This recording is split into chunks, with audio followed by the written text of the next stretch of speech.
पीतमपुर में 29 जनवरी 2025 को एक महिला के साथ हुई ऑटो लूट की वारदात का पुलिस ने खुलासा कर दिया है। फरियादी ज्योति पाटिल ने थाना सेक्टर 1 में रिपोर्ट दर्ज कराई थी कि एक अज्ञात ऑटो चालक ने उनका पर्स चोरी कर लिया, जिसमें 5 लाख रुपए के सोने के आभूषण थे। थाना प्रभारी ओपी अहिर के नेतृत्व में निगरानी टीम गठित कर संदिग्ध ऑटो चालकों की तलाशी शुरू की। 12 फरवरी को आरोपी सोनू लोगरे को महिंद्रा ब्रिज के नीचे से गिरफ्तार कर लिया गया। आरोपी से चोरी किए गए जेवर और घटना में इस्तेमाल ऑटो बरामद किया गया। पुलिस जांच में सामने आया कि आरोपी आदतन अपराधी है और इंदौर के कई थानों में उसके खिलाफ मामले दर्ज हैं। इस कार्यवाही में निरीक्षक ओपी अहिर, सौनी के परिहार, प्रआर विजय सोनगरा, सूरज तिवारी, महेश यादव, साइबर सेल सहित पूरी टीम की महत्वपूर्ण भूमिका रही। फरियादी ने पुलिस की तत्परता की सराहना करते हुए धन्यवाद किया।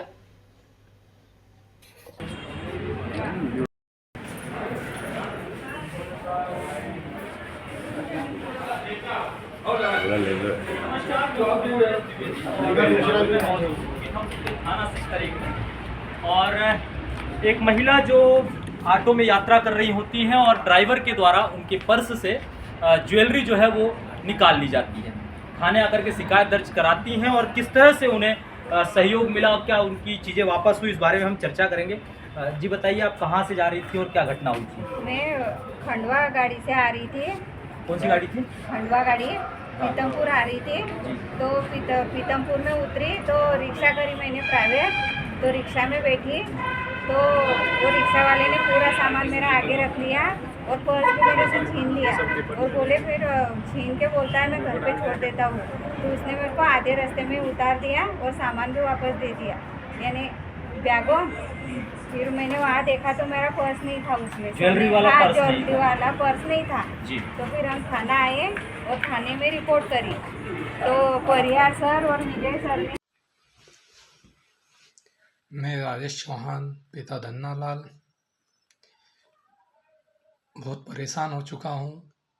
मुझे बेटमा थाने वालों से प्रॉब्लम है, जिसमें नाम है संदीप पोरवाल, टीआई संजय सिंह।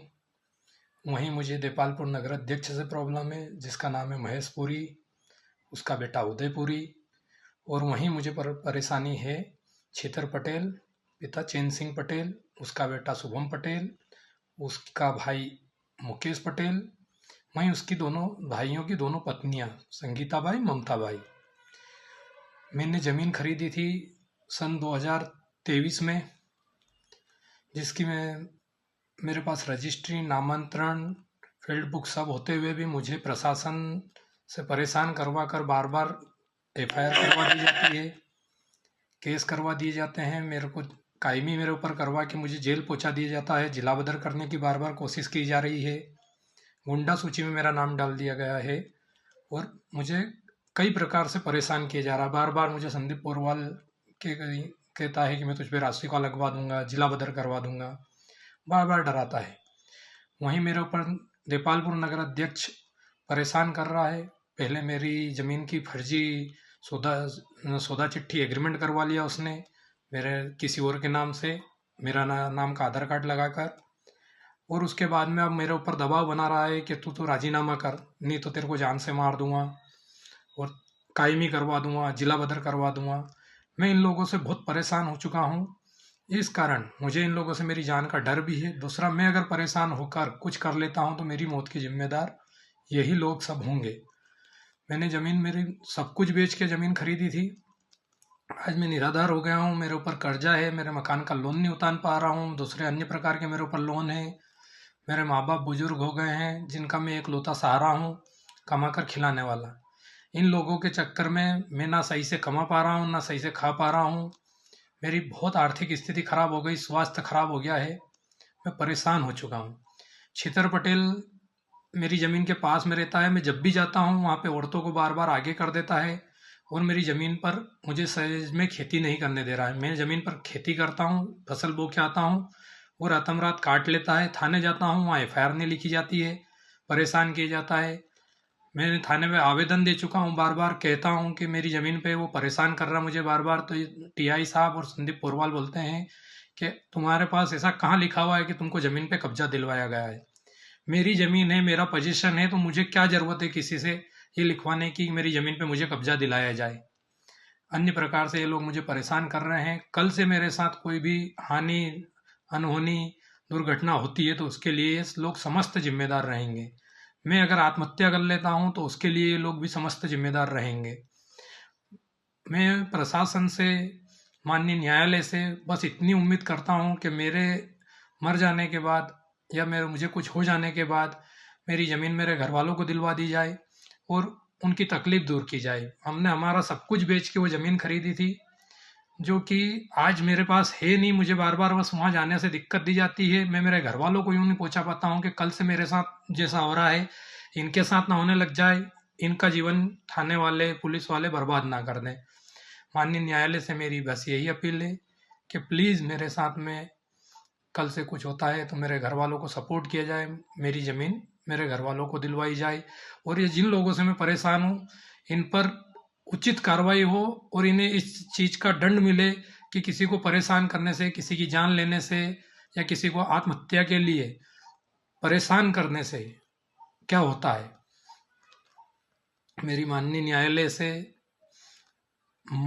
जज महोदय से, मजिस्ट्रेट साहब से यही अपील है कि बस मेरे साथ न्याय किया जाए। मैं बहुत परेशान हो चुका हूँ। 2-3 साल में मेरी जीने की उम्मीद ख़त्म हो गई है। जैसे तैसे जी रहा हूँ मेरे माँ बाप के चक्कर में, पर ये लोगों ने इतना परेशान कर दिया है कि कल से मुझे कुछ भी होता है तो उसके लिए ये लोग जिम्मेदार रहेंगे। जी बताएं क्या घटना थी। सर मेरे हस्बैंड का फ़ोन आया था कि महेशपुरी, उदयपुरी, अशोक पहलवान के नाम की रिपोर्ट डालनी है थाने में जाके। मेरे हस्बैंड ने मेरे को फ़ोन किया था। क्या विवाद चल रहा था, कुछ पता है आपको? सर ये ज़मीनी विवाद चल रहा था। हमारे हस्बैंड ने ज़मीन लिया था खानपुर में। घटना के वक्त आप कहाँ थे? घटना के वक्त सर मैं तो मेरे भैया जबलपुर गई थी। ठीक है, आपका नाम? साधना। आप बताइए क्या हुआ, घटनाक्रम क्या था?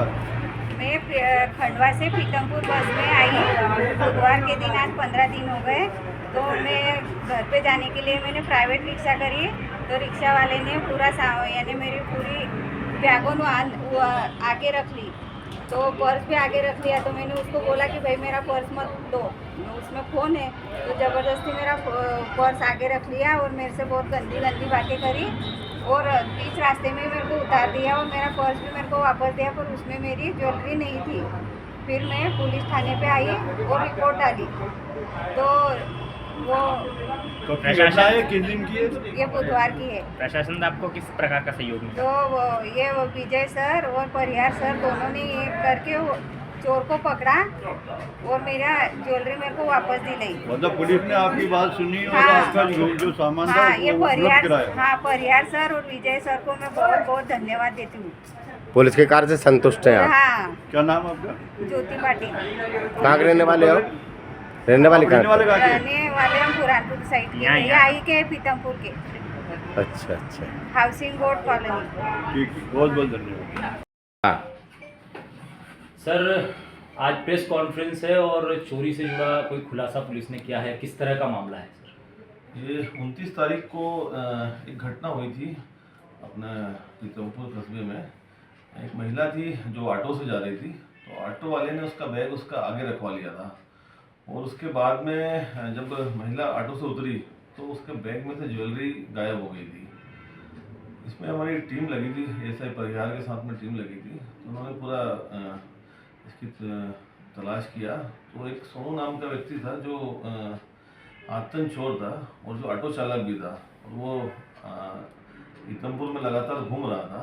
तो कुछ सीसीटीवी फुटेज और इनसे भी इसकी तलाश किया गया। तो इसे आज पकड़ा गया और उसे गिरफ्तार करके उससे सोने की जो ज्वेलरी थी, करीबन 5 लाख की ज्वेलरी थी, जो जब्त करके आरोपी को गिरफ्तार कर कोर्ट पेश किया जाएगा। आरोपी में पूर्व में भी कोई अपराध?